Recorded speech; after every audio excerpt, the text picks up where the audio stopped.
Gerta Gjigjiari ishte e pranishme mbrëmjen e djeshme në Feno Club, si ish banore e këtij edicioni të Big Brother VIP. Ajo foli për rrugëtimin e saj në Big Brother, ndërsa u shpreh se donte opinionin e opinionistëve të Feno Club sepse sipas tyre nuk arriti në finale.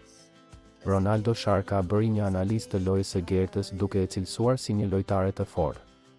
Duke qenë se Gerta është jashtë shtëpisë dhe unë mund ta them tërësisht mendimin tim të lirë, jo se nuk e kam thënë të lirë, por nuk kam dashur të ndikoj në votimet e Big Brotherit. Gerta Gjigjiari njihet nga publiku si gazetare me disa vite eksperiencë dhe sigurisht hovin e saj mediatik ku ishte shumë prezente e pati në Big Brother 2 dhe shumë komente për të nuk kanë qenë të mira për rrethanat e atij edicioni.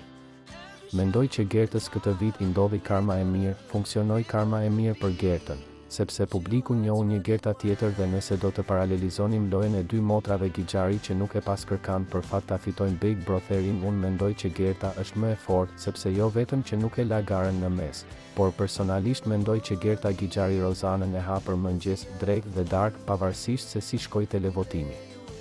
Gerta ka përballuar e vet me Laertin, Rozanën, Gjestin në disa raste, Eglin në disa raste dhe kjo e bën atë lojtare shumë të fortë, tha Ronaldo.